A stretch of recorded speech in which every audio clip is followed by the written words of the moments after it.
Hello everyone, welcome to video lecture. In this module, we will discuss soil erosion and soil pollution. First of all, we will discuss what is soil erosion. The removal of topmost layer of the soil by wind or washed away by the flowing water is known as soil erosion. Soil erosion, it is a natural process. It occurs mainly in dry and desert areas. It occurs by water on the steep slope of hills and in the areas which have rainfall. There are many causes of soil erosion, and deforestation is the main cause of soil erosion. Due to cutting down of trees, soil becomes loose and easily eroded away by wind and water. Overgrazing in the forest. When the animals are allowed to graze on the same land again and again, then soil ruptures and it leads to erosion. Nowadays, we are clearing the forests to make the land available for farming, constructing buildings, roads, dams, etc., which leads to soil erosion. Leaving the land uncultivated after plowing and tilling.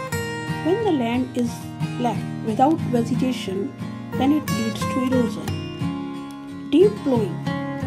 When the soil is plowed deeply, then it leads to erosion. Now the question arises, how we can prevent this erosion? By planting more and more trees and grass. The roots of the plant bind the soil particles together and prevent erosion. Grass covers the bare soil and tall trees act as wind screens and prevent erosion. By step forming in hilly areas. By step forming in hilly areas reduces the speed of the flowing water and don't allow the uppermost layer of the soil to be blown away by wind and water.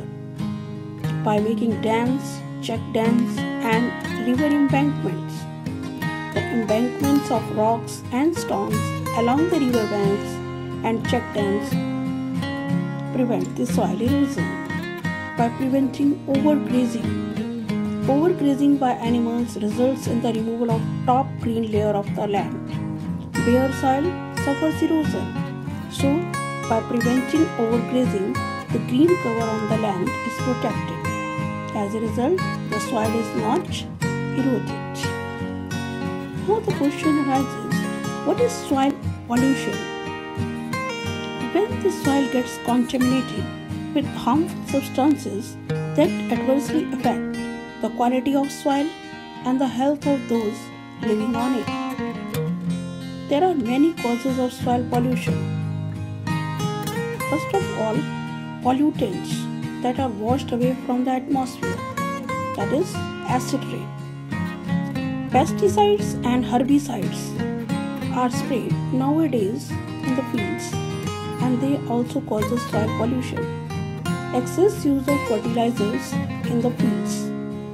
Solid waste like garbage, ash, building material, plastic bottles and cans buried in the soil leads to soil pollution because these are non-biodegradable materials. Storage and disposable radioactive waste from power plants leads to soil pollution. Seepage from a landfill leads to soil pollution. Discharge of industrial waste directly in the soil and percolation of contaminated water in the soil, ruptures of groundwater storage tanks and deforestation and soil erosion also leads to soil pollution. The most common chemicals that are involved in soil pollution: petroleum hydrocarbons, heavy metals, pesticides and solvents. It has many effects. It increases the salt content of the soil. It occurs due to acid rain, agricultural operation and industrial activities. Due to salinization, the soil becomes unsuitable for plant growth and human use. Groundwater also becomes more saline than the normal and makes the water unfit for human use. agriculture effect. It reduces the soil fertility. It reduces the ability to fix the nitrogen in the soil. It causes loss of soil nutrients and reduces the crop yield. Urban activities generates large quantities of city waste, including several non-biodegradable minerals such as plastic bottles, bags, waste, glass bottles, etc. If it is uncontrolled, they will cause soil pollution, soil will become barren, and we will not be able to get any kind of food. The emission of toxic and foul gases from the land pollutes the environment and causes serious effect on the health of some people. The unpleasant smell causes inconvenience to other people. Now the question arises how we can have a control over them. We should reduce the use of chemicals, especially in agriculture. We should minimize the use of plastics and other non-biodegradable wastes. We should always use biodegradable products like cotton or jute bags. Throw garbage always in the dustbin instead of throwing in an open area.